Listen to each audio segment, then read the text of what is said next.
আপনার আমার ঘরে শান্তি নেই কেন জানেন? ইসলাম না থাকার কারণে। আপনার আমার সমাজে শান্তি নেই ইসলাম না থাকার কারণে। গোটা পৃথিবীতে অশান্তির কারণ হলো ইসলামকে দূরে ঠেলে দেওয়া, আর কিচ্ছু না। এটা মাথায় রেখেন কথাগুলো, তাহলে বুঝবেন। আল্লাহ আমাদের হেদায়েত দান করেন। এটা মূল কথা, এটা মেন কথা।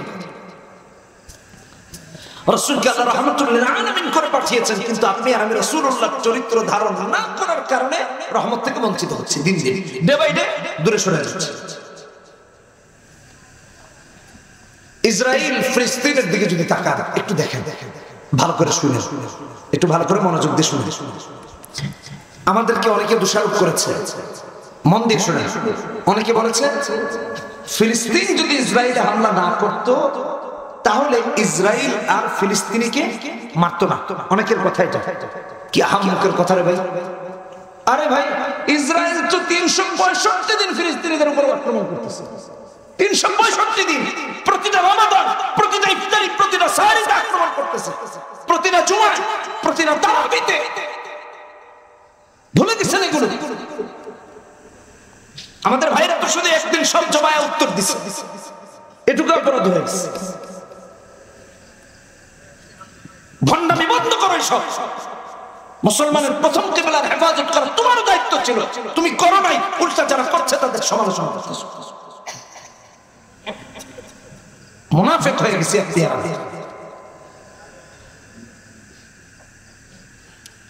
ভাই আমার, কারা সন্ত্রাসী? আজকে গোটা পৃথিবীতে মুসলিমদেরকে সন্ত্রাস বলা হচ্ছে। আচ্ছা, আপনাদের কাছে জানতে চাই কারা সন্ত্রাসী বলে? আচ্ছা, আমি একটু উদাহরণ দিই, চলমান যুদ্ধের 2-4টা উদাহরণ দিই। ফিলিস্তিনের ভাইরা হামাস কিছু ইসরায়েলিদেরকে বন্দী করছে, ভালো করে বুঝে। কিছু ইসরায়েলিদেরকে মানবিক দৃষ্টিকোণ থেকে মুক্তি দিয়েছে। অসুস্থ, চিকিৎসা নাই তাদের কাছে, ছেড়ে দিচ্ছে। বুঝেন কথাটা?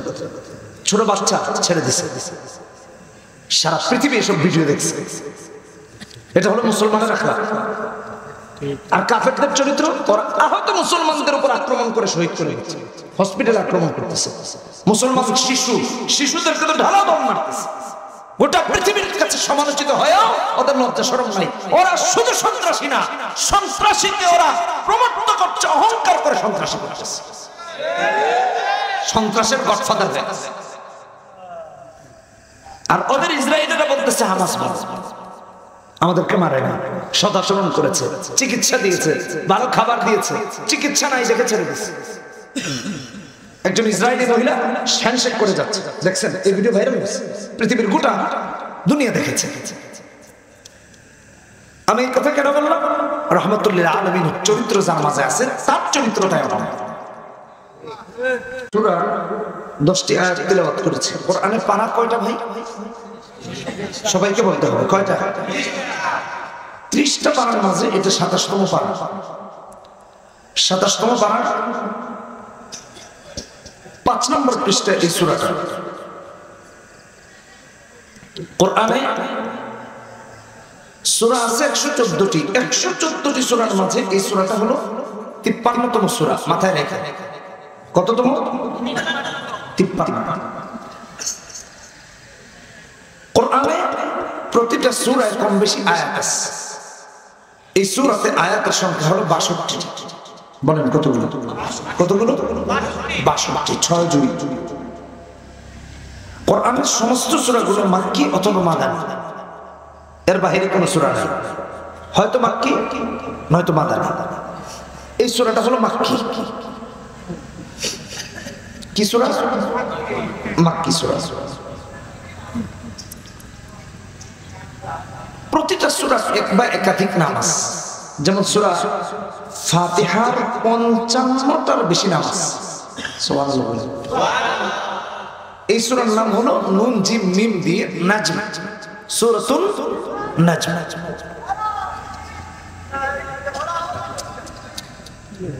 এই ছোট ভাই কি হইছে?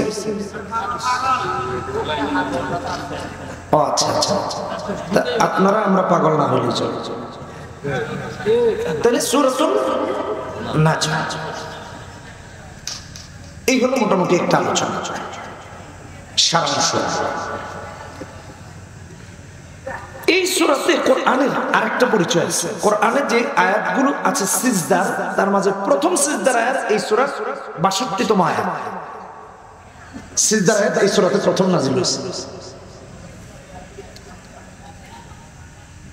অনেকগুলো পরিচয় তুলে ধরলাম। সর্বশেষ একটা পরিচয় হলো কোরআনে আল্লাহ কাফেরদের কিছু প্রতিবাদী আয়াত নাযিল করেছেন, যেখানে কাফেররা রাসূলকে নিয়ে আজে বাজে কথা বলছে। এই সূরাতে দ্বিতীয় আয়াত থেকে এবং প্রথম থেকে আল্লাহ কসম করে আল্লাহ রাসূলের উপর কাফেররা যে সকল আপত্তি আরোপ করেছে, রাসূলকে অপবাদ দিয়েছে, তার প্রতিবাদ আল্লাহ করছে। এবং সেই প্রতিবাদ করতে গিয়ে আল্লাহ কসম করছেন, কসম করে বলছেন, আমার হাবিব তোমরা যেমন বলতেছো এমন। এখন এটা বুঝতে হলে আর কিছু কথা বুঝতে হবে, ভালো করে শুনে। কসম কেন করা লাগে? কসম করতে হয় বক্তার বক্তব্যকে শ্রোতাদের কাছে বিশ্বাসযোগ্য করে তোলার জন্য, বা এটা গুরুত্বপূর্ণ এটা বোঝানোর জন্য। আমার আল্লাহ এই একই কাজে কসম করেছে। এটা গেল একটা। ভাইরা মা, কসম করতে হয় কার নামে? সবাই বলতে হবে কার নামে? কবরের নামে, মাজারের নামে, মানুষের নামে, বোন নামে। অনেকে বোন নামে কসম চিন্তা করে যে বউটা ভালোবাসা, এটা যদি বিশ্বাস করে আমি আমার বোর কসম করি, চিন্তা করছে ওর 14 গোষ্ঠী শ্বশুর শাশুড়ির কসম করলে তো অসুবিধা হবে, সমস্যা। গায়রুল্লাহর নামে কসম করা শিরক। ভালো করে বুঝেন, আল্লাহ ছাড়া কারো নামে কসম করা যায় না। তাহলে আমরা কসম করতে হবে কার নামে? কিন্তু এখানে আল্লাহ কসম করছেন আল্লাহর মাখলুকের নামে, কারণ আল্লাহর জন্য তো শরীয়ত নাই। দ্বিতীয়ত আল্লাহ কেন কসম করেছেন তার মাখলুকের নামে? যে আমার মাখলুকের যেটা কসম করছি এটা বিশালতা, শক্তি, ব্যাপকতা এত বেশি যে তুমি যদি আমার এই সৃষ্টি নিয়ে চিন্তা করো তাহলে আমি আল্লাহকে খুঁজে পাবো।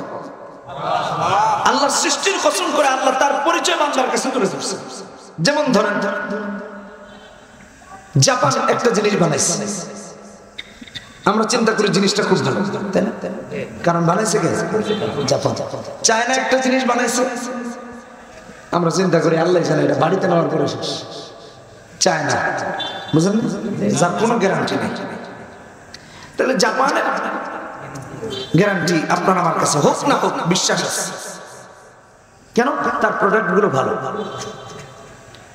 আল্লাহ এখানে কসম করেছেন তারকার অস্তমিত হওয়া, ওয়ান নাজমি ইযা হাওয়া, তারকার একটা বিশেষ মুহূর্তে। তারকার বিশালতা কি? সৌরজগতের একটা জগৎ হলো পৃথিবী, 8টা গ্রহ নিয়ে সৌরজগৎ, তার মাঝে একটা গ্রহ হলো শুধু পৃথিবী। ভালো করে বুঝুন, এই পৃথিবী থেকে 13 লক্ষ গুণ বড় হলো সূর্য। কত লক্ষ? 13 গুণ না, কিন্তু 13 শত গুণ না, কিন্তু 13,000 গুণ না, কিন্তু 13 লক্ষ গুণ। সূর্যটা কি জানেন? একটা তারা। সূর্য একটা তারা। আর এখানে আল্লাহ তারকার অস্তমিত হওয়ার কসম করছেন, ওয়ান নাজমি ইযা হাওয়া। আমার ভাইরা, এই মহাকাশে আরো অসংখ্য তারা আছে, এক সেক বড় বড়। কে বানিয়েছে? আল্লাহ। আমেরিকা চাইলে একটা তারকা বানাতে পারবে না? ইসরায়েল না অন্য কেউ? কেউ না পেরেছে না পারে। সূর্যে কেউ যেতে পারছে? সূর্যের আশেপাশে গেলে দুপুরে টুরে সার করা যায়। সূর্যের আলোতেই তো আমাদের অবস্থা কি ঠিক কেন? আমাদের জলবায়ু পরিবর্তন হচ্ছে। বর্তমানের অবস্থা এমন যে সূর্যের তাপে ডিমবাজি করে, অনেকে ছাদের মাঝে তাও গরম করে তারপরে ডিম দিয়ে ভাজি হয়। বুঝলেন না কথা? তাহলে বুঝলেন সূর্যের তাপ কত বেশি। এটা একটা তাপ। এটা কে বানিয়েছেন? সেই তারকারাজির অস্তমিত হওয়ার কসম করে আল্লাহ বললেন, বান্দা শ্রেষ্ঠত্ব তুমি খোঁজো, তাহলে আমি যে সৃষ্টির কসম করলাম বা আমার যে সকল সৃষ্টি, এটা নিয়ে গবেষণা করে তুমি খুঁজে বাবা আমি আল্লাহ কত মহান। আল্লাহু আকবার। চিন্তা করছেন তিনি কে? তিনি কে? আল্লাহ নামটা কি জোরে নিতে কষ্ট হয়? একটু জোরে বলেন না, জবানটা খুলে দিয়ে বলেন কে? ঝুমঝুম গেছে, অনেকে দেখছি ঝিমাচ্ছে। আল্লাহ সেই তারকার অস্তমিত হওয়ার কসম করছেন। আচ্ছা একটা কথা বলছিলাম, কসম করতে হয় পরের কথাটা যে গুরুত্বপূর্ণ এটা বোঝানোর জন্য। এখানে আল্লাহ এমন কি গুরুত্বপূর্ণ কথা বলছেন? মা দাল্লা সাহিবুকুম ওয়া মা গাওয়া ওয়া মা ইয়ানতিকু আনিল হাওয়া ইন হুয়া ইল্লা ওয়াহয়ুন ইউহা। এক নম্বর বলছেন আমার হাবিব বিভ্রান্ত না, বিপদগামী না, নবী মুহাম্মদ সাল্লাল্লাহু আলাইহি ওয়াসাল্লাম।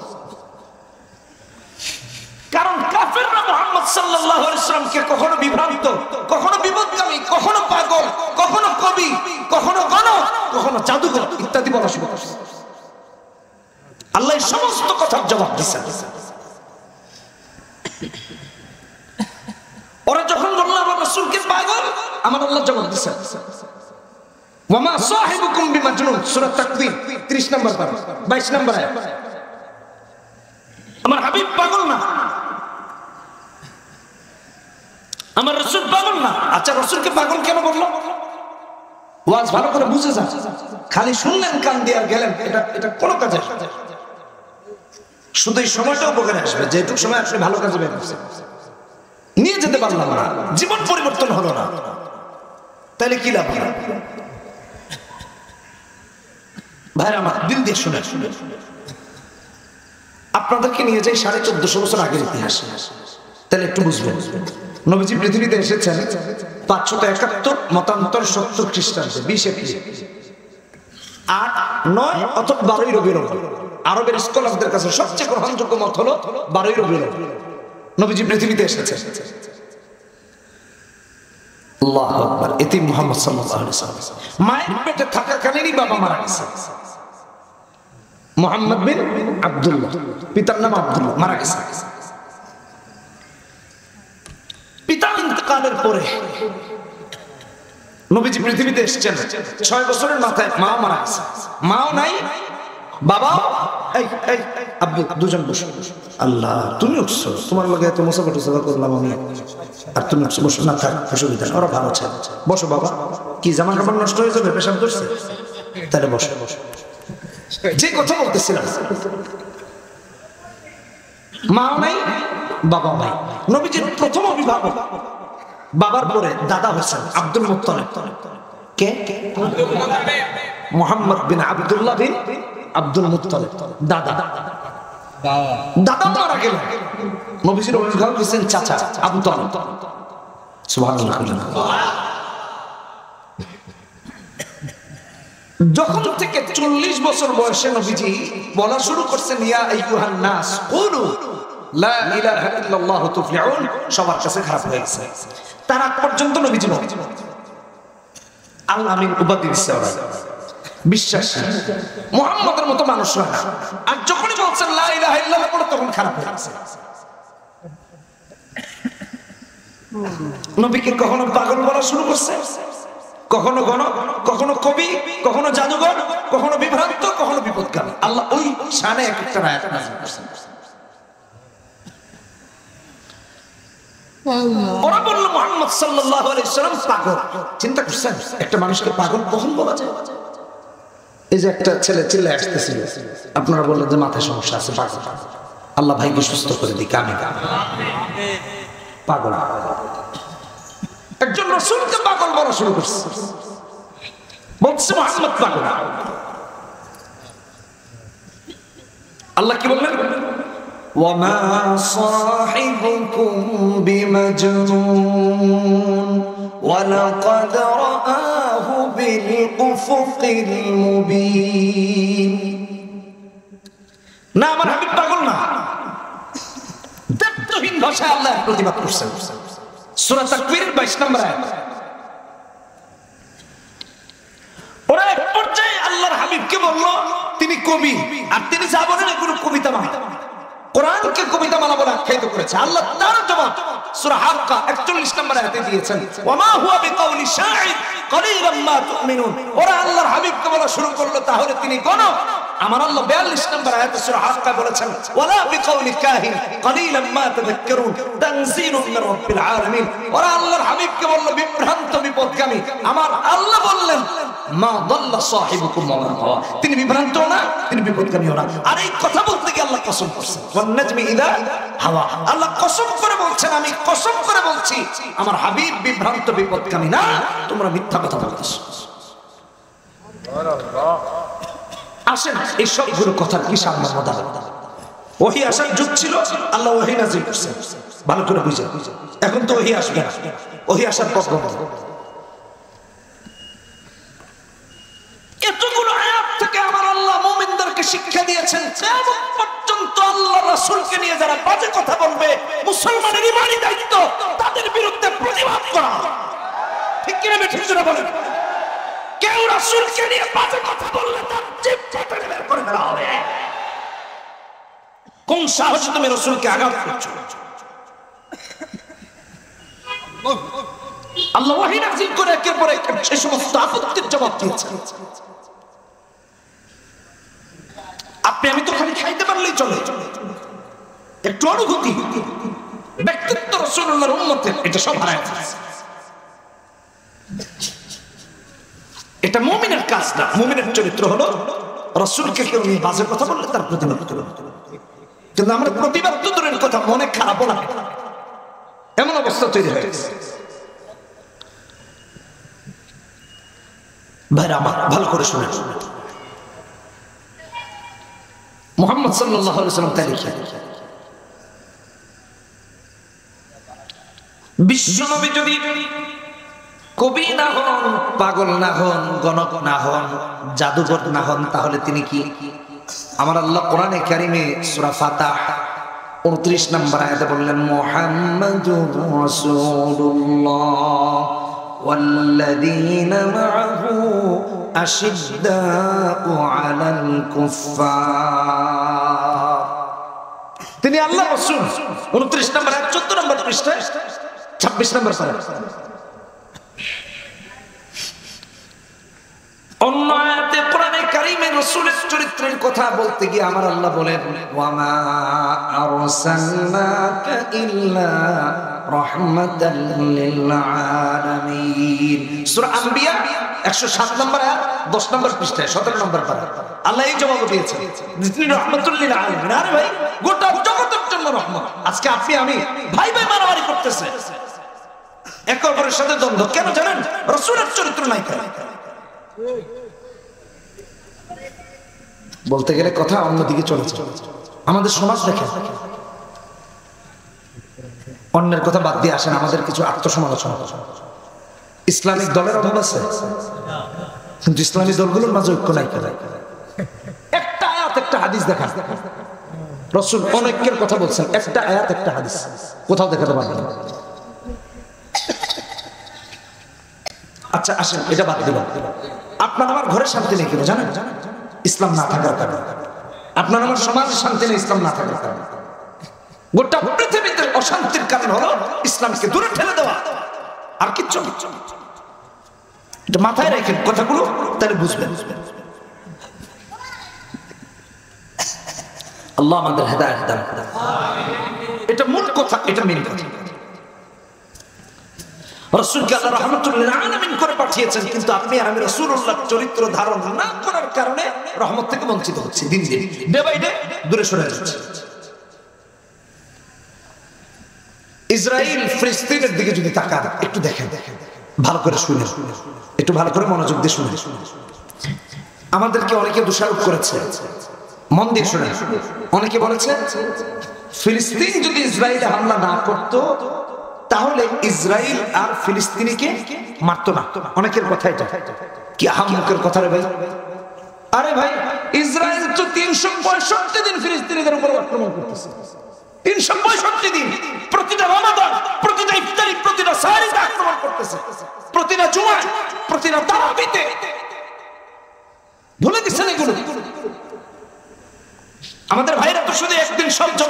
দিচ্ছে, এটুকু অপরাধ হয়ে গেছে।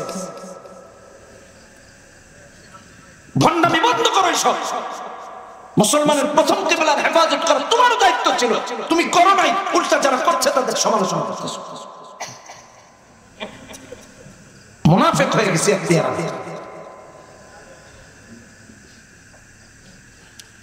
ভাই আমার, কারা সন্ত্রাসী? আজকে গোটা পৃথিবীতে মুসলিমদেরকে সন্ত্রাস বলা হচ্ছে। আচ্ছা, আপনাদের কাছে জানতে চাই কারা সন্ত্রাসী বলে? আচ্ছা, আমি একটু উদাহরণ দিই, চলমান যুদ্ধের 2-4টা উদাহরণ দিই। ফিলিস্তিনের ভাইরা হামাস কিছু ইসরায়েলিদেরকে বন্দী করছে, ভালো করে বুঝে। কিছু ইসরায়েলিদেরকে মানবিক দৃষ্টিকোণ থেকে মুক্তি দিয়েছে, অসুস্থ, চিকিৎসা নাই তাদের কাছে, ছেড়ে দিচ্ছে। বুঝেন কথা? ছোট বাচ্চা ছেড়ে দিছে। সারা পৃথিবী এসব ভিডিও দেখছে। এটা হলো মুসলমানের আখলাক। আর কাফেরদের চরিত্র, ওরা আহত মুসলমানদের উপর আক্রমণ করে শহীদ করে দিচ্ছে, হসপিটালে আক্রমণ করতেছে। মুসলমান শিশুদেরকে তো ঢালা বম মারতেছে। গোটা পৃথিবীর কাছে সমালোচিত হয়েও ওদের লজ্জা শরম নাই। ওরা শুধু সন্ত্রাসী না, সন্ত্রাসীকে ওরা প্রমোট করছে, অহংকার করে সন্ত্রাসী করতেছে। সন্ত্রাসের গডফাদার হয়ে গেছে। আর ওদের ইসরায়েলিরা বলতেছে হামাস আমাদেরকে মারে না, সদাচরণ করেছে, চিকিৎসা দিয়েছে, ভালো খাবার দিয়েছে, চিকিৎসা নাই দেখে ছেড়ে দিয়েছে। একজন ইসরায়েলি মহিলা হ্যান্ডশেক করে যাচ্ছে, দেখছেন এই ভিডিও ভাইরাল হয়েছে, পৃথিবীর গোটা দুনিয়া দেখেছে। আমি এই কথা কেন বললাম? রহমতুল্লিল আলামিন চরিত্র যার মাঝে আছে, তার চরিত্রটাই আমার। সুবহানাল্লাহ। একটা উদাহরণ দিই আমি, তাহলে আরেকটু ভালো বুঝবেন। একটি কিতাব আছে আল মাগাজি লিল ইমাম মুসা ইবনে উকবা, প্রথম খণ্ড 46 নম্বর পৃষ্ঠায় একটা স্টোরি জানাচ্ছেন রাসূলুল্লাহ চরিত্রের। বদরের যুদ্ধ হলো, 70 জন কাফের জাহান্নামে, 70 জন মুসলমানের কাছে বন্দী, রাসূলের কাছে বন্দী। কুরাইশদের মন খারাপ, মক্কায় গিয়ে মাতাফে বসে বসে একজন আরেকজনের সমালোচনা করতেছে, বা তোমার কি হয়েছে, আমার কি হয়েছে, দুঃখ শেয়ার করতেছে। সাফওয়ান ইবনে উমাইয়ার সাথে উমাইর ইবনে ওয়াহাব আল জুমাহি দেখা হয়েছে। বলতেছে না তা কেমন আছো? বলে না মন খারাপ। কি হয়েছে? আমার বাবারে তো মুসলমানরা মেরে ফেলছে। সাফওয়ান বলতেছে, উমাইরকে বলতেছে তোমার অবস্থা কি? না আমার ছেলেকে তো বন্দী করে রাখছে মুহাম্মদ। উমাইর বলতেছে সাফওয়ান তোমার তো টাকা পয়সা আছে, আমার যদি টাকা পয়সা থাকতো তাহলে আমি এক্ষুনি মক্কা থেকে মদিনায় গিয়ে মুহাম্মদুর রাসূলুল্লাহর মাথা আলাদা করে দিতাম। নাউজুবিল্লাহ। উমাইর বলতেছে, উমাইর আবার ডেকে বলে সাফওয়ান, অথবা আমার কেউ ঋণ পরিশোধের জিম্মাদার যদি কেউ হয়, আর যদি কেউ আমার পরিবার পরিজনকে দেখাশোনার দায়িত্ব নেয়, তাহলে আমি মুহাম্মাদের মাথা আলাদা করে দেব। নাউজুবিল্লাহ। সাফওয়ান ইবনে উমাইয়া ভাবলো এই সুযোগটাকে কাজে লাগিয়ে আমার পিতার হত্যার বদলা নেওয়া লাগবে। বলছে ঠিক আছে উমাইর, তোমার ঋণ পরিশোধের জিম্মাদারি আমি নিলাম, আর তোমার পরিবার পরিজনকে দেখাশোনা করার দায়িত্ব আমি নিয়ে নিলাম। যাও মুহাম্মদুর রাসূলুল্লাহকে হত্যা করে আসো। নাউজুবিল্লাহ।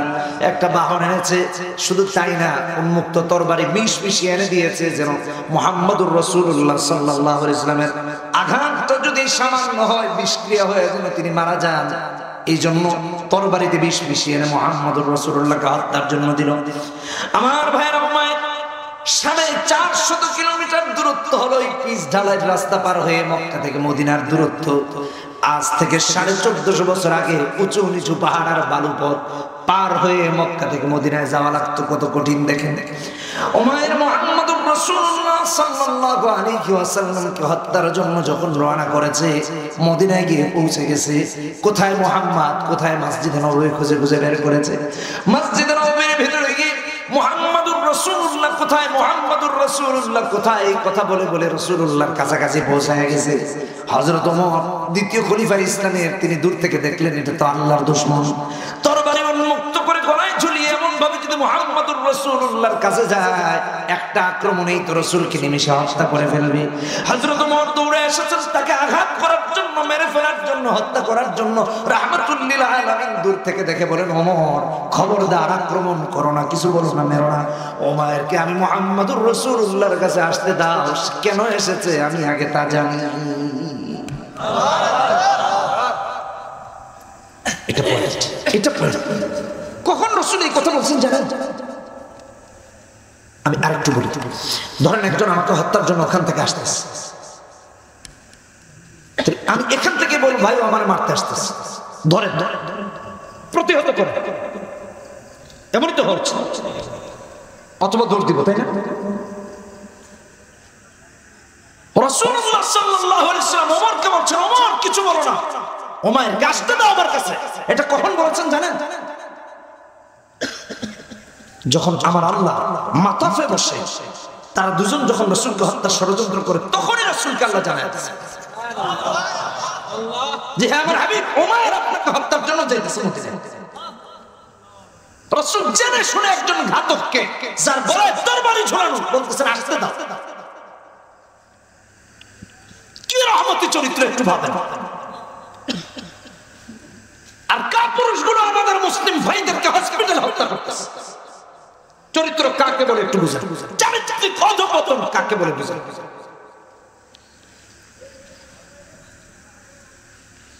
উমাইর গেলেন, রাসূল বললেন উমাইর মক্কা থেকে মদিনায় আসলাম, কি ব্যাপার বুঝেন নাই?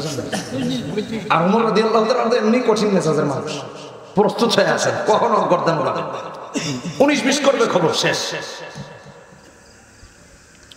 উমাইর বলতেছে, মুহাম্মদ আমার ছেলেটাকে বন্দী করে রাখছে, মুক্তিপণ দিয়ে ছুটাইতে আসছে। চিন্তা করছেন কত বড় মিথ্যা কথা। দেখছে অবস্থা খারাপ, এখানে মিথ্যা কথা করার উপায় নেই।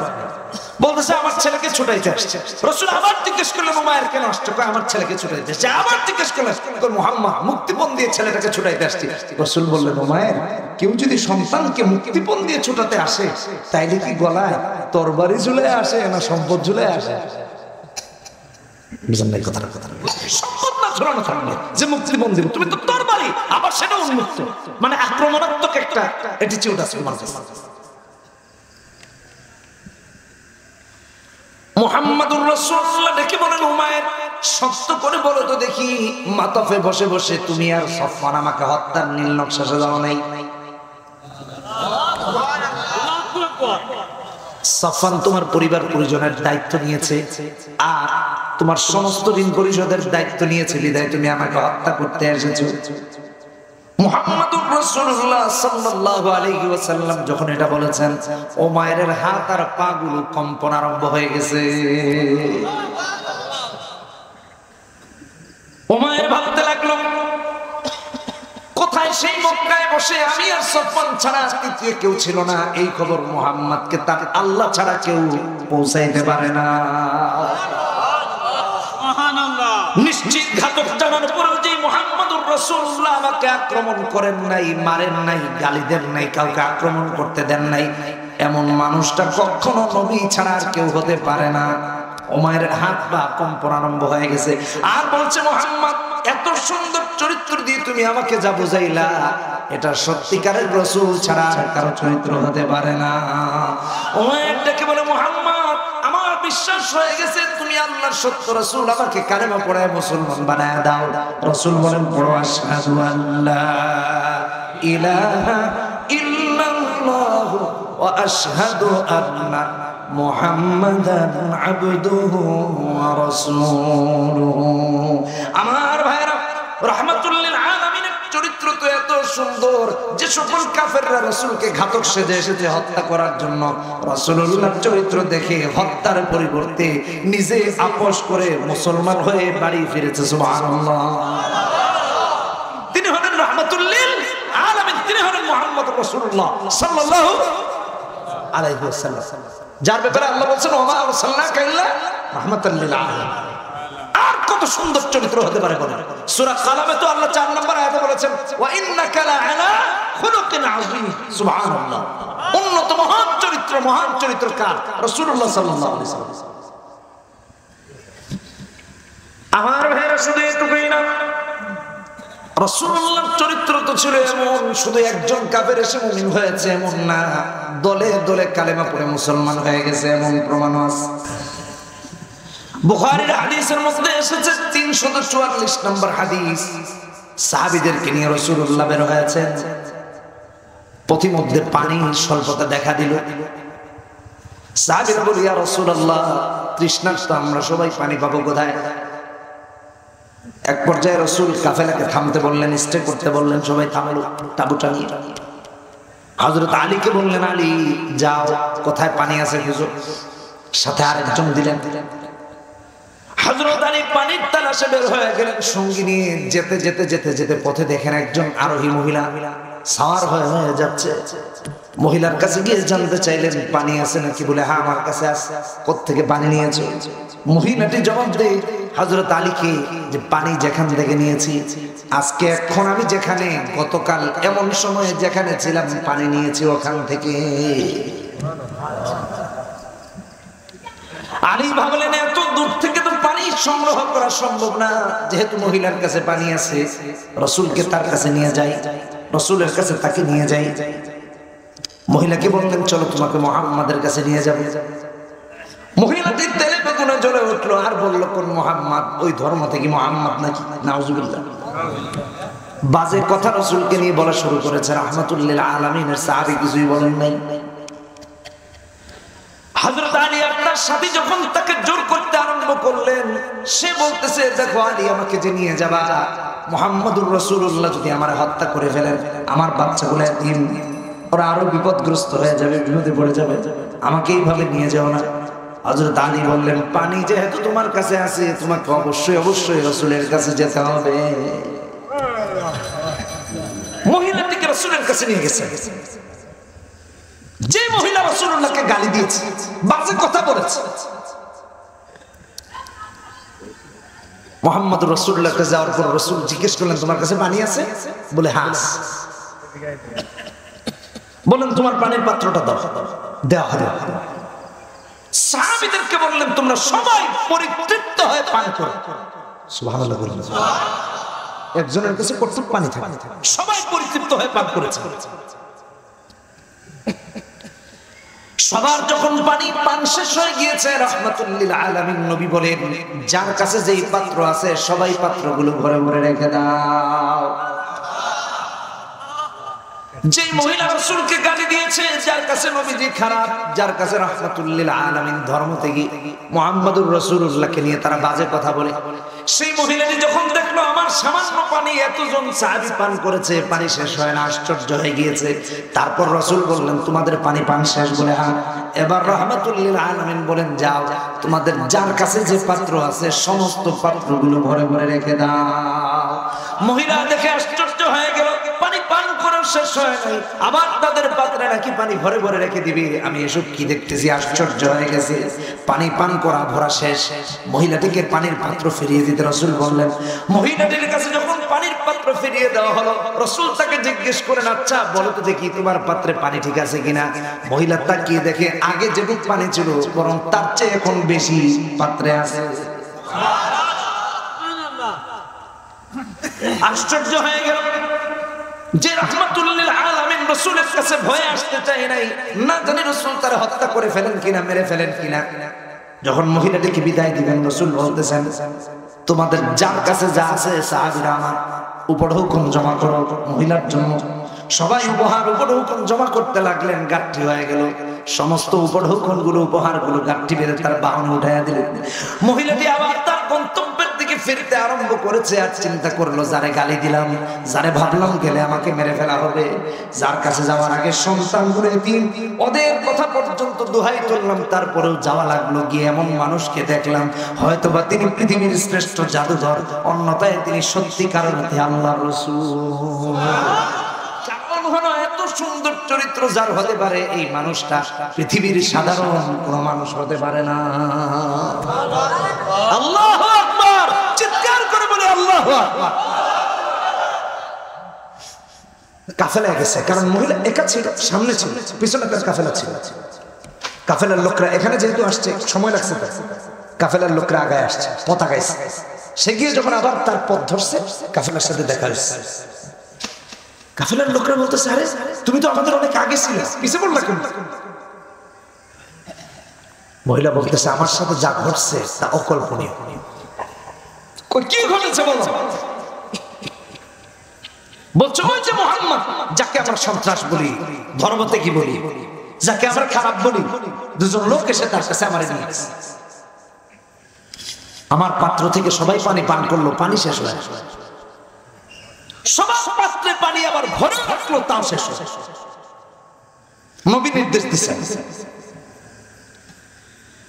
মহিলাটি বলে, যাকে আমরা ধর্ম থেকে বলি, যাকে নিয়ে আমরা বাজে কথা বলি, যাকে নিয়ে আমরা অন্যান্য কথা বলি, এটা বলি সেটা বলি, পাগল বলি, জাদুঘর বলি, গণক বলি, সেই মুহাম্মাদুর রাসূলুল্লাহর চরিত্রটা এত সুন্দর, যখন আমি ফিরে আসবো এত হুকুম দিয়ে আমাকে বিদায় করেছেন। আমার মনে হয় তিনি সত্যিকার অর্থে বিশ্বের কোন সেরা জাদুঘর, অন্যথায় তিনি সত্যিকারের আল্লাহর রাসূল। সবাই বলে উঠলো, এত সুন্দর চরিত্র যার হতে পারে, আমরা তার ব্যাপারে তো বিরূপ ধারণা রাখি, চলো তোমার সাথে আমরা তার কাছে যেতে চাই।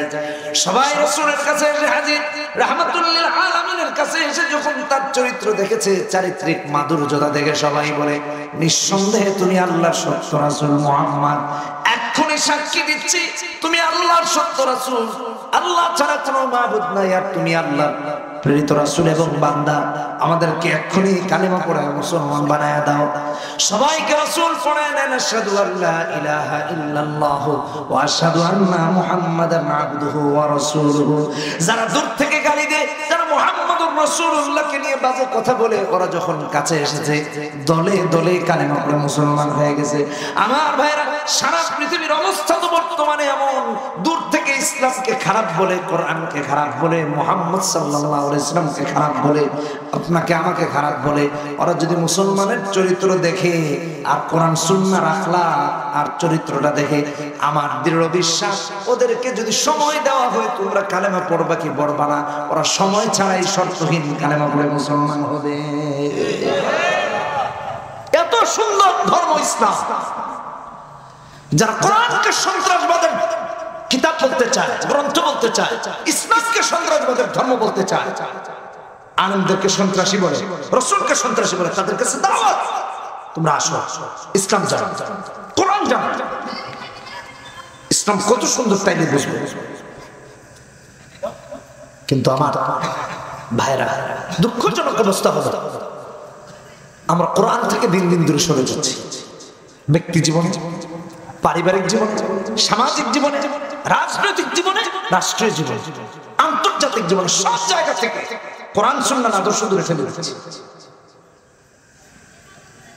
ভালো করে শুনে, পশ্চিমা ঈমান আনে নাই, কিন্তু তাদের চরিত্র এত সুন্দর, বুঝেন, তাদের আখলাক, তাদের ব্যবহার এত সুন্দর।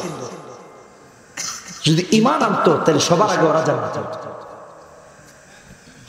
আপনি খোঁজ নিয়ে দেখেন, চুরি কম, ডাকাতি কম, বুঝেন না, দুর্নীতি কম, পরের হক কম মারে। আর আমরা তো সুযোগ পাইলে এতিমেরটা আত্মসাৎ করি, সুযোগ পাইলে আরেকজনেরটা নিয়ে নিচ্ছি। ওদের ধর্ম ওরা মানে, আপনি আর আমি আমাদের ধর্ম মানি কিনা একটু ভাবেন, একটু চিন্তা করে দেখেন, কতটা অবহেলিত করে দিয়েছি ধর্ম, কতটা নিচে ফেলে দিচ্ছে। মুমিন তো এমন করতেই পারে। আহারে বাবা, অথচ একজন পরিপূর্ণ মুমিন হওয়ার জন্য কি করণীয় জানেন? নিজের সন্তান, নিজের বাবা মা, নিজের পরিবার পরিজন, নিজের সম্পদ যা যা আছে সব থেকে বেশি রাসূলকে ভালোবাসা, সব থেকে বেশি। যা আপনি আমি করতে পারি না, এটা মাহফিলের মেসেজ, এটা নিয়ে যান বাড়িতে। আমার কথা না, রাসূলের হাদিসের কথা। বুখারী শরীফের হাদিসের মধ্যে 14 এবং 15 নম্বর হাদিসে কিতাবুল ঈমানে রাসূল বলেন, লা ইউমিনু আহাদুকুম হাত্তা আকুনা আহাব্বা ইলাইহি মিন ওয়ালিদিহি ওয়া ওয়ালাদিহি ওয়ান নাসি আজমাইন। বাবার থেকে, মায়ের থেকে, সন্তানের চেয়ে তামাম পৃথিবীর সবকিছু থেকে যতদিন রাসূলকে বেশি ভালোবাসা যাবে ততদিন কামেল মুমিন হওয়া যাবে না। সব কিছু থেকে বেশি রাসূলুল্লাহকে ভালোবাসা, সব থেকে বেশি। অথচ যুবক বন্ধুরা রে আমার, চেহারায় দাড়ি নাই, একদিন আক্ষেপ হয় নাই রাসূলের এই সুন্নতটা কেন চেহারায় তুললাম না, একদিন কষ্ট পাও নাই। মাথায় রাসূলের সুন্নত নাই, একদিনও কষ্ট পাও নাই। জামা কাপড়ে রাসূলের সুন্নত নাই, একদিনও কষ্ট পাও নাই। ঘরে রাসূলের সুন্নত নাই, কষ্ট পাও নাই। উল্টা কাফের বেঈমানদের চরিত্র বেডরুম পর্যন্ত পৌঁছে গেছে, গিয়ে দেখেন।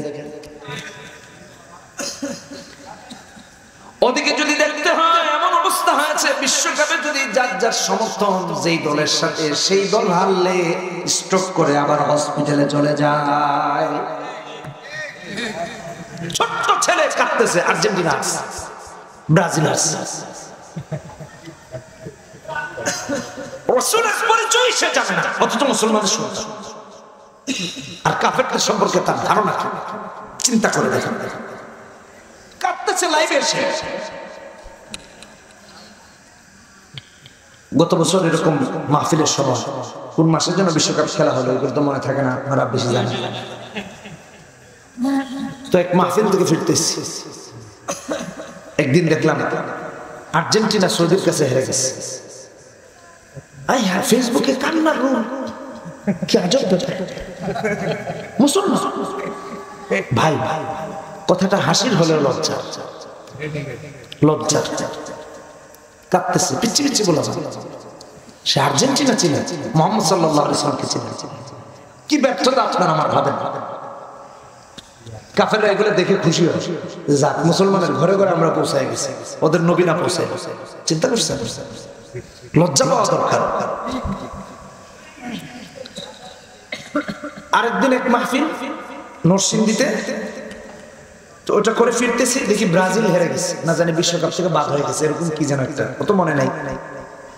ও আল্লাহ, ঢাকা ফিরতে ফিরতে দেখি নিউজ ফিড ফেসবুকের বিভিন্ন মিডিয়ার খবর, অমুক স্ট্রোক করে হসপিটালে, ব্রাজিলের হার মানতে পারতেছে, স্ট্রোক করে হসপিটালে।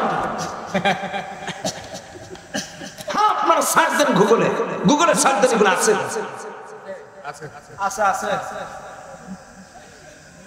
আবার দেখলাম উত্তরবঙ্গে ব্রাজিলের জিতার জন্য মিলাদ মাহফিল।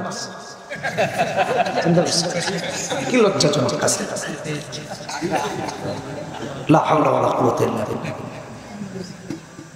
কি করা দরকার আর কি করতেছে। আমি যে জিনিস বোঝাতে চেয়েছি, রাসূলের চরিত্র নাই, সুন্নাত নাই, দ্বীন নাই, কোরআন নাই, হাদিস নাই, আক্ষেপটাও করতেছে না। সর্বশেষ যে বিষয়, আক্ষেপ মনে থাকা, যে আহারে আমার চেহারার সুন্নতটা নাই, আহারে আমার আপাত মস্তকে রাসূলের সুন্নত নাই, আহারে আমার ঘরে সুন্নত নাই, এই আহারেটাই নাই। কি মুমিন হইলাম আপনি?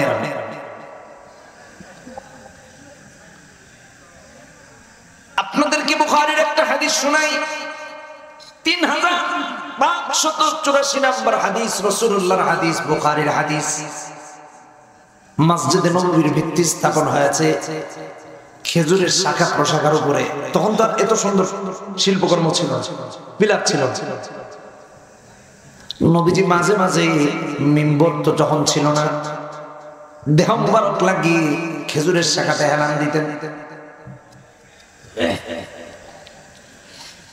একজন মহিলা সাহাবী অথবা মহিলা না পুরুষ সাহাবী, দুটার কথা হাদিসের মধ্যে এসেছে, এসে বলল, ইয়া রাসূলুল্লাহ, ইয়া হাবিবাল্লাহ, আমি কি আপনার জন্য একটা মিম্বর বানাতে পারি না?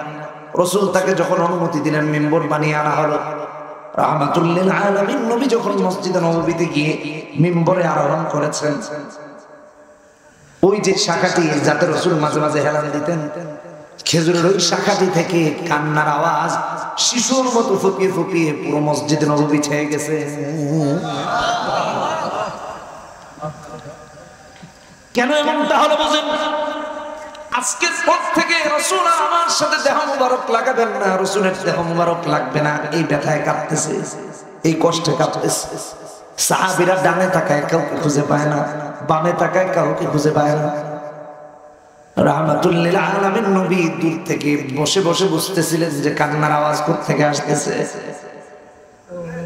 রাহমাতুল লিল আলামিন নবী যখন দেখলেন কান্নার আওয়াজ আরো বাড়তেছে, আরো বাড়তেছে, আরো বাড়তেছে, সাহাবীরা আরো ডানে বামে তাকায়, পুরো মসজিদে কান্নার আওয়াজ ছেয়ে গেছে।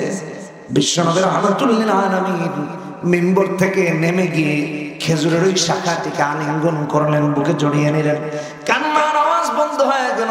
সাহাবীরা আশ্চর্যান্বিত হয়ে গেলেন। মিম্বরে এসে নবীজি বসেছেন আর বলতে লাগলেন, সাহাবীরা রে, আমার দেহ মুবারক আর তার দেহের মাঝে লাগবে না, এই ব্যথা এসে কান্না করতে লেগেছে, তাই মিম্বর থেকে নেমে গিয়ে তারা সান্ত্বনা দিলাম। আমি রাহমাতুল লিল আলামিন যদি এমন করে সান্ত্বনা দিয়ে কান্না বন্ধ না করাতাম, কিয়ামত পর্যন্ত তার কান্নার আওয়াজ কেউ বন্ধ করাতে পারত না। ভাই যে কথা বলতে চাইছি এই হাদিস থেকে, একটা বৃক্ষ রাসূলুল্লাহর সাথে তার দূরত্ব তৈরি হয়ে যাচ্ছে, নবীজি আর তার গায়ে হেলান দিবেন, এজন্য কাঁদতেছে। আর আপনি আর আমি একটা সুন্নাহ পালন করতে চাইলে এত সব কিচ্ছু লাগে না, ইচ্ছাটাই যথেষ্ট। তারপরে রাসূলকে দূরে ঠেলে দিচ্ছে, দিনকে দূরে ঠেলে দিচ্ছে। আহারে মুসলমান, কোথায় আছি একটু ভাবি, একটু চিন্তা করি, আল্লাহকে একটু ভয় পাই। আল্লাহ আমাদের হেফাজত। কি ভয়াবহ চিত্র ভাবেন। এজন্য ভাইরা দিন শিখেন, মাদ্রাসায় পড়েন। রাসূলের ভালোবাসা থাকলে পড়বেন, না যে পড়বেন না। বুখারীর একটা হাদিস, বিশাল হাদিস, আমি সংক্ষেপে বলি।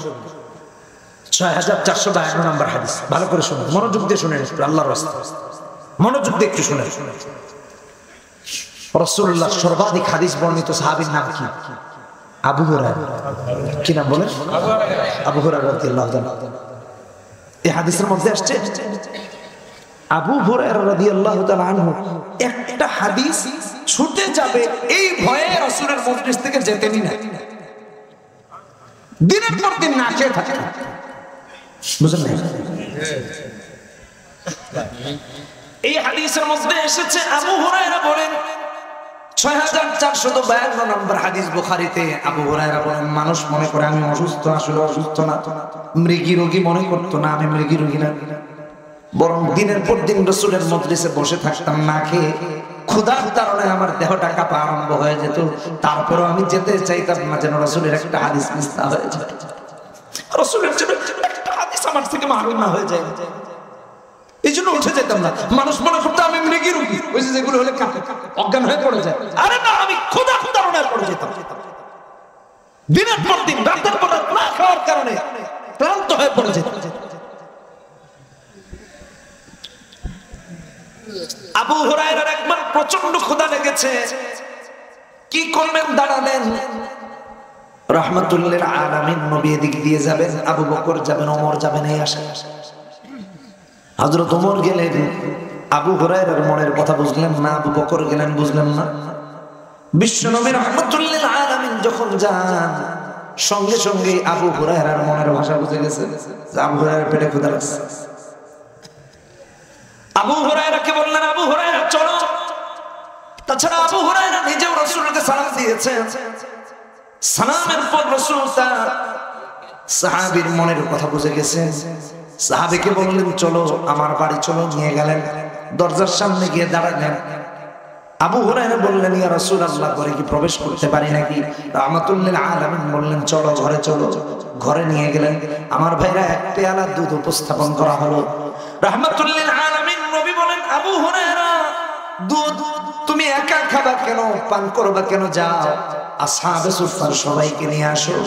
আসহাবে সুফফার সবাইকে যখন আবু হুরায়রা আনতে যান, তখন চিন্তা করলেন, এক পেয়ালা দুধ, পেটে আমার ক্ষুধা, এটাতে তো আমারই হবে না, আবার আসহাবে সুফফার এতজন খাবে কি করে? রাহমাতুল লিল আলামিন যেহেতু নির্দেশ দিয়েছেন, এটা শিরোধার্য, তিনি সবাইকে আনার জন্য গেলেন, নিয়ে আসলেন। সবাই আসলেন। আবু হুরায়রাকে রাসূল এবার বললেন, আবু হুরায়রা, এক এক করে তুমি সবাইকে পান করাও। তিনি সবাইকে পান করালেন আর চিন্তা করলেন, এক পেয়ালা দুধ থেকে সবাই যদি পান করে, আমি আবু হুরায়রার কপালে মাহরুম হওয়া ছাড়া তো আর কোনো উপায় নাই। এক নম্বর আমি একা খাবো ভাবছি, আবার সবাইকে ডাক দিতে বলছে, আর রাসূল যেহেতু ডাক দিতে বলছেন, এটাতে কোনো আপত্তি নাই, এটা শিরোধার্য। ডাকতে গেছেন, নিয়ে আসছেন। এবং আনার পরে আমি এলাম আগে, সবাই আগে খাও, সবাইকে পান করালেন। সবার যখন পান করে শেষ হয়ে গেল, আবু হুরায়রা বলেন, ইয়া রাসূলুল্লাহ, ইয়া হাবিবাল্লাহ, সবার শেষ। রাসূল বলেন আবু হুরায়রা এখন তুমি আর আমি ছাড়া কেউ নাই। আবু হুরায়রা ডেকে বলে ইয়া রাসূলুল্লাহ ইয়া হাবিবাল্লাহ সাদ্দাকতা ইয়া রাসূলুল্লাহ সাল্লাল্লাহু আলাইহি ওয়াসাল্লাম, আল্লাহ হাবিব আপনি সত্য কথা বলছেন, আমি আর আপনি ছাড়া এখন কেউ। নবীজি বলেন আবু হুরায়রা পান করো। আবু হুরায়রা পান করলেন, পরিতৃপ্ত হলেন। রাসূল আবার বললেন আবু হুরায়রা পান করো। আবু হুরায়রা আবার পান করলেন, পরিতৃপ্ত হলেন। রাসূল আবার বললেন আবু হুরায়রা আবার পান করো। আবু হুরায়রা আবার পান করলেন, পরিতৃপ্ত হলেন। রাসূল এবার ডেকে বলেন আবু হুরায়রা আবার পান করো। আবু হুরায়রা ডেকে বলে ইয়া রাসূলুল্লাহ ইয়া হাবিবাল্লাহ এত এত পান করেছি যে পেটের মাঝে আর এক ফোঁটা দুধ দেওয়ার মতো জায়গা নাই। আল্লাহু আকবার। আমার ভাইরা, আমি যে কথা বলতে চেয়েছি, একজন আবু হুরায়রা দিন শেখাতে মান না, হাদিস শেখাতে মান না, আর আপনি আমি মাদ্রাসা এলাকায় এলাকায় আছে, পাড়ায় পাড়ায় মক্তব আছে, মসজিদ আছে, যাই না কেন জানেন? কোন জিনিস আপনাকে আমাকে বাধা দিল? রাসূলকে ভালোবাসলে যাইতে হবে। ভালোবাসে সারা রাত জায়গা খেলা দেখেন, ভালোবাসা রাসূলের সিরত এটা পড়তে পারেন না, রাসূলের সুন্নাত নিয়ে জানতে পারেন না, মাদ্রাসায় গিয়ে একটু সময় দিতে পারেন না। শয়তান যদি কই সারা রাত দাঁড়াইতে সেটা পারে। আল্লাহ হেদায়েত দান করুন বলি আমি। মনে থাকবে না এইসব? রাসূলকে ভালোবাসা, কেমন ভালোবাসা জানেন? একটা হাদিস দিয়ে উদাহরণ দিই আপনাদেরকে, তাহলে বুঝবেন। মুসলিম শরীফের হাদিস 5480 নম্বর হাদিস। একজন মেহমান রাসূলের কাছে এসেছেন, এসে বলতেছে ইয়া রাসূলুল্লাহ আমার পেটে ক্ষুধা লাগছে। রাসূল স্ত্রীদের কাছে খবর পাঠালেন, প্রথম একজনের কাছে পাঠালেন। তিনি জবাব দিলেন উম্মাহাতুল মুমিনিন ইয়া রাসূলুল্লাহ হাবিবাল্লাহ আমার বাবা মা আপনার জন্য কুরবান হন, ঘরে খাবারের কিছু নেই। বুঝেন না? আরেকজনের কাছে পাঠালেন, তিনিও একই কথা বলেন। আরেকজনের কাছে পাঠালেন, তিনিও একই কথা বলেন। আল্লাহু আকবার। ঘরে খাবার নাই কিন্তু ঈমান ঠিক আছে। আর আমাদের ঘরে খাবারের অভাব নাই, ঈমানের অভাব। এই কথা বলেন না ঠিক কিনা বেটা? ঈমান নাই, খাবারের অভাব নাই। আর সাহাবীদের ঘরে খাবারের অভাব ছিল, ঈমানের কোনো অভাব ছিল না। বিশ্বনবী রাহমাতুল লিল আলামিন সাহাবীদেরকে ডেকে বলেন সাহাবীরা আমার এই মেহমানের মেহমানদারি যে করাবে আজকে আল্লাহর রহমতের ব্যাপারে আমি তার জামিনদার হয়ে যাব। একজন আনসারী সাহাবী ডেকে বলেন ইয়া রাসূলুল্লাহ আমি হব। মেহমানকে নিলেন, সংক্ষেপে বলতেছি বাড়িতে নিয়ে হাজির। স্ত্রীকে ডেকে বলেন স্ত্রী আমার একজন মেহমান এনেছি, ঘরে কি খাবারের কিছু আছে নাকি? স্ত্রী ডেকে বলে সারাদিন ধরে বাচ্চাগুলো কান্না করতেছে, খাবারের অভাবে খাবার পাই না, অনেক কষ্ট করে বাচ্চাদের জন্য সামান্য খাবার জোগালাম, তাও তোমার আমার খাবার নাই।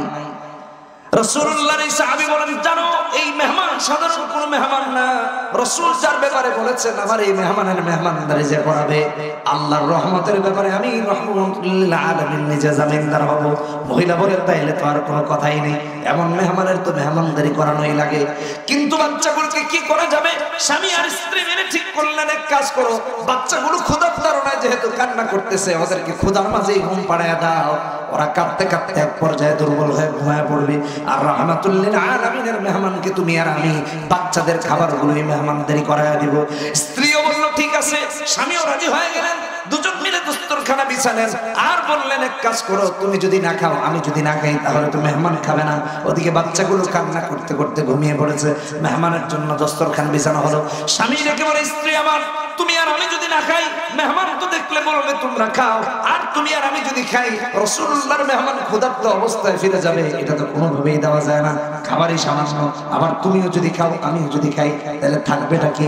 এক কাজ করো তুমি বুঝাবা বাতি সমস্যা হয়েছে, এটা বুঝায়া বাতিটা বন্ধ করে দিবা, তারপরে তুমি আর আমি মুখ নাড়াবো আর মেহমান বুঝবে আমরা খাচ্ছি তাই তিনি পেট পুরে খাবে। আমার ভাইরা এমন করে কৌশল করে মেহমানকে পেট পুরে খাইয়ে তারপর যখন বিদায় দিলেন পরের দিন রাহমাতুল লিল আলামিনের সাথে সাহাবীর দেখা হয়ে গেছে।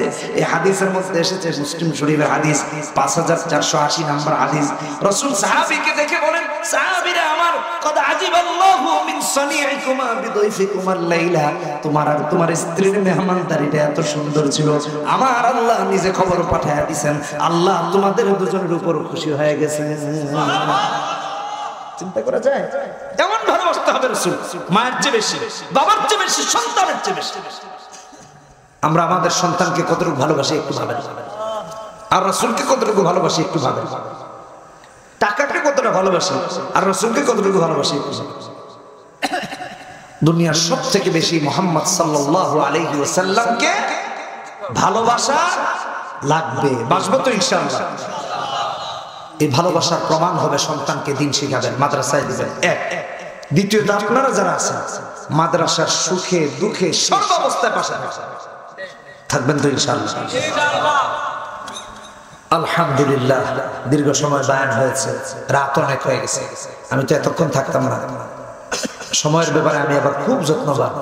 এই যে বন্ধু আশরাফ সাহেব, আমরা একসাথে সাইফুরসে পড়ছি, হ্যাঁ ক্লাস করছি, নিউ মার্কেট আমার বাসার পাশে। তো মোহতারাম খবর দিলেন, তো আমি বললাম আপনার মাহফিল শেষে থাকতে হইলে এই একটা সুযোগ আছে, তাও ক্যান্সেল হওয়ার কারণে এই প্রোগ্রামের জন্য আবার অনেকজন আবেদন করে রাখছে। এটা থাকে, যেমন বাইরে এসে অনেকে বলছে প্রোগ্রামের জন্য দিতে পারতেছেন। ওই যে মাওলানা উনিও বলতেছেন প্রোগ্রামের জন্য দিতে পারতেছেন। তো এই ডেটটার জন্য অনেকে ছিল, ভাই তো হকদার, এই জন্য আলহামদুলিল্লাহ চলে আসছে। আইসা দীর্ঘ সময় বসছি। আমি তো আবার যে টাইম বলি এই টাইমে আসার চেষ্টা করি এবং ওই টাইমে ওঠার চেষ্টা করি। আলহামদুলিল্লাহ 10টা বাজার প্রায় 10-15 মিনিট আগে আসছে। এখন তো অনেক বেজে গেছে, প্রায় 11:15, 10 মিনিট আছে।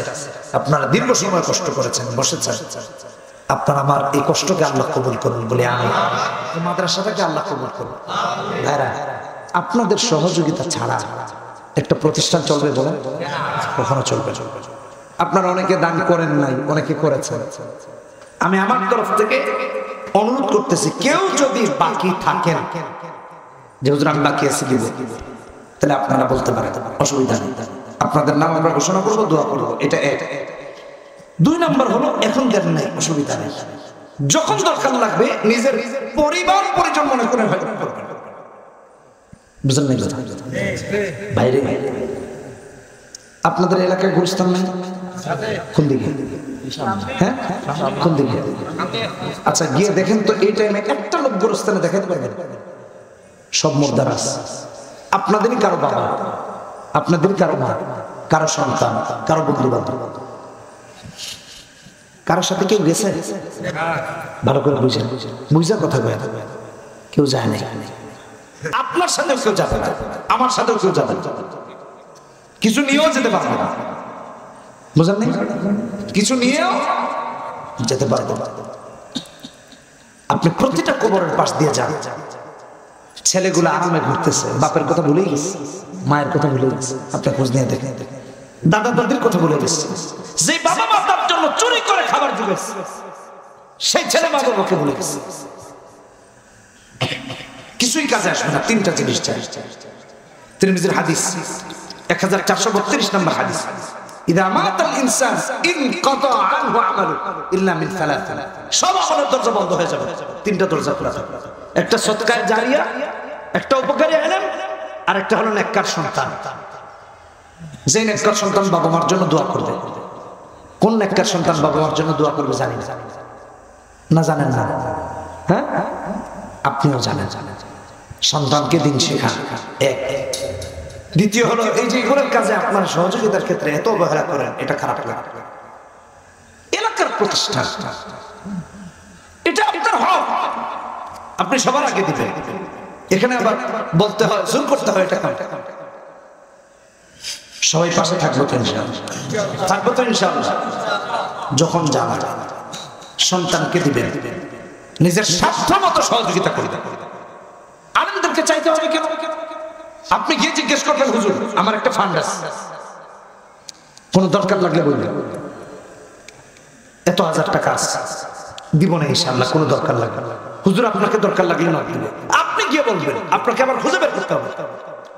আপনার কাজের জন্য দিবেন, আপনার পরকালের লাভের জন্য আপনি দিবেন। বাইরে যেদিন চোখ বন্ধ হবে, রাতটাও সন্তানরা ঘরে রাখবে না, এটা মাথায় রেখে। কইবো গন্ধ বাইরে হবে, আগে উঠানে রাখবে। এই মিথ্যা কথা বলতেছে। নয়তো বা টাকা পয়সা থাকলে ফ্রিজের গাড়ি আছে, ওগুলা বলবে লাশের গাড়ি উঠে রাখবে, ঘরে রাখবে না, খাটে রাখবে না। আপনার মৃত্যুর পর সন্তান আপনার খাটেও ঘুমাবে না, আপনার কাপড় পরতে ডরাবে যে বেটা মারা গেছে। কিসের মায়া এত কিছু করে? ইনশাআল্লাহ সহযোগিতা করবো তো ইনশাআল্লাহ। আল্লাহ তৌফিক দান করুন বলি আমিন। সুবহানাল্লাহি ওয়া বিহামদিহি আনতা আস্তাগফিরুকা ওয়া আতুবু ইলাইক। আপনাদের এলাকার এক বোন ইসরাত জাহান রুহা 3 বছর ইন্না লিল্লাহি সাপের কামড়ে মারা গেছে।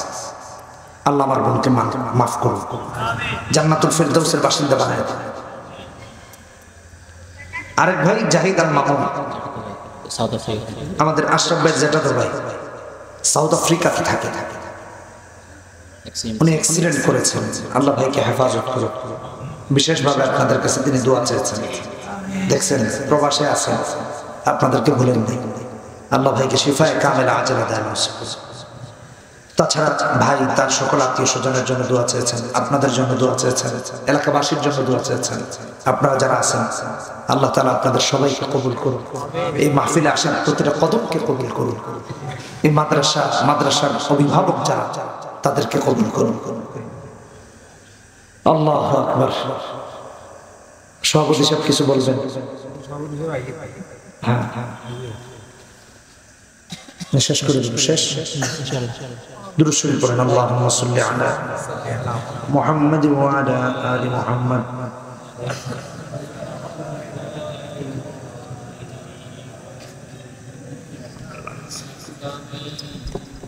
اللهم بارك على محمد وعلى آل محمد كما باركت على إبراهيم وعلى آل إبراهيم إنك حميد مجيد।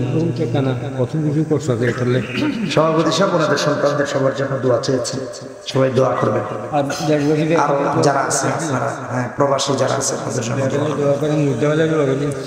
আল্লাহুম্মা আমিন। ربنا ظلمنا أنفسنا وإن لم تغفر لنا وترحمنا لنكونن من الخاسرين ربنا لا تزغ قلوبنا بعد إذ هديتنا وهب لنا من لدنك رحمة إنك أنت الوهاب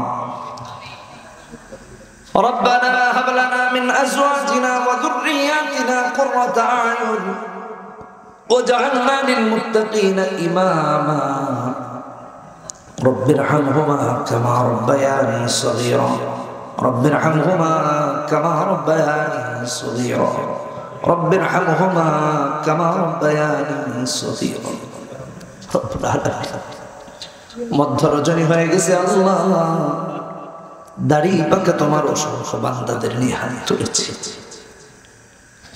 কত এতিম কত অনাথদের নিয়ে হাত তুলেছি আল্লাহ। আমাদের হাতগুলোর মাঝে যার হাত পছন্দ হয়, যাকে তোমার পছন্দ হয় তার দিকে দেখে আজকের মাহফিল তুমি কবুল করে না রব্বুল আলামিন। আমরা যারা তোমার দরবারে হাত তুলেছি আল্লাহ, মা বলে ডাকার অবলম্বনটা হারিয়ে ফেলেছি, বাবা বলে ডাকার অবলম্বনটা হারিয়ে ফেলেছি আল্লাহ। খবর তো সার দিচ্ছ,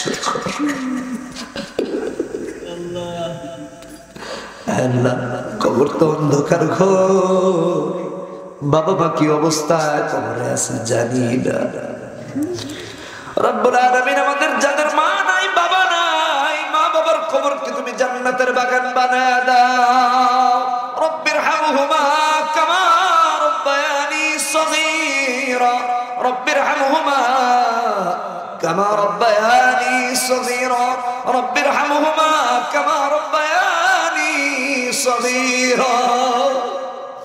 রব্বুল আলামিন আমরা যারা বাবা হয়েছি মা হয়েছি আমাদের সন্তানদেরকে নেককার বানায়া দাও, হাফেজ কোরআন আলেম দ্বীন বানায়া দাও। আল্লাহ রওজাতুল কোরআন মডেল মাদ্রাসাকে কবুল আর মঞ্জুর করে নাও। বন্ধুবর মাওলানা আশরাফকে তুমি কবুল করে নাও, পরিবার পরিজনকে কবুল করে নাও। সভাপতি সাহেব দোয়া চেয়েছেন আল্লাহ, তারে তুমি কবুল মঞ্জুর করে নাও আল্লাহ। আল্লাহ একটা বোন মারা গিয়েছে আল্লাহ, সাপের কামড়ে তুমি তারে জান্নাতুল ফিরদাউসের মেহমান বানায়া দাও। পরিবার পরিজনকে সবের জামিল অবলম্বন করার তৌফিক দিয়া দাও আল্লাহ। আমাদের এক ভাই সাউথ আফ্রিকাতে অ্যাক্সিডেন্ট করেছে আল্লাহ, তারে তুমি শিফায়ে কামেলা আজলা দায় নসিব করে দাও আল্লাহ। রব্বুল আলামিন যারা আমিন আমিন বলতেছে আল্লাহ, যার মনে যেই নেক উদ্দেশ্য উদ্দেশ্য আছে আল্লাহ তুমি কবুল করে নাও। প্রত্যেকের মনের নেক তামান্না তুমি কবুল করে নাও।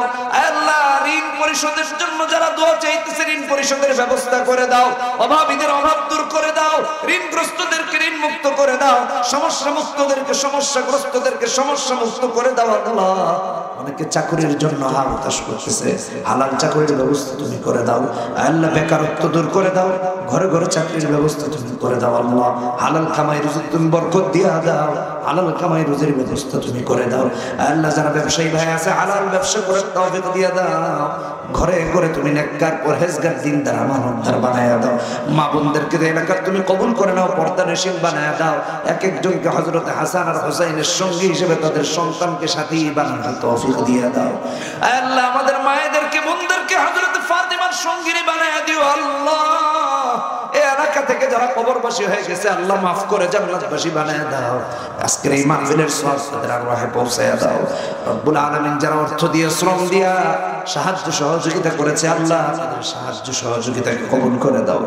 আল্লাহ যারা এখনো দিতে পারে নাই আল্লাহ মাহরুম করো না, তাদেরকেও দেওয়ার জন্য তুমি মন মানসিকতা প্রস্তুত করার তৌফিক দিয়ে দাও। আল্লাহ মা বোনদেরকেও সাহায্যে এগিয়ে আসার তৌফিক দিয়ে দাও। আল্লাহ রব্বুল আলামিন আমাদের তরফ থেকে অসংখ্য অগণিত দরুদ ও সালাম সুরান মদিনায় পৌঁছায় দাও। যারা প্রবাসী আছে আল্লাহ প্রবাসীদেরকে তোমার হাওয়ালা করে দিলাম। আল্লাহ তোমার গায়বী খাজানা থেকে তাদের উপর নুসরত নাযিল করো। আল্লাহ অনেকে বিপদে আছে, বিপদগুলোকে দূরীভূত করে দাও। এলাকার সমস্ত আলেমদেরকে কারিম বানায়া দাও, হক্কানি আলেম বানায়া দাও। রব্বুল আলামিন এই মাদ্রাসাটাকে দ্বীনের শ্রেষ্ঠ প্রতিষ্ঠান হিসেবে কবুল করে নাও। এক একজন হাফেজ কোরআন আলেমে দ্বীনকে যুগ শ্রেষ্ঠ দাঈ হিসেবে তুমি কবুল আর মঞ্জুর করে নিও। রব্বানা তাকাব্বাল মিন্না ইন্নাকা আনতাস সামিউল আলিম ওয়া তুব আলাইনা ইয়া মাওলানা ইন্নাকা আনতাত তাওয়াবুর রহিম। সুবহান রাব্বিকা রাব্বিল ইজ্জাতি আম্মা ইয়াসিফুন ওয়া সালামুন আলাল মুরসালিন ওয়ালহামদুলিল্লাহি রাব্বিল আলামিন। আমিন আমিন আমিন বিরহমাতিকা ইয়া আরহামার রাহিমিন।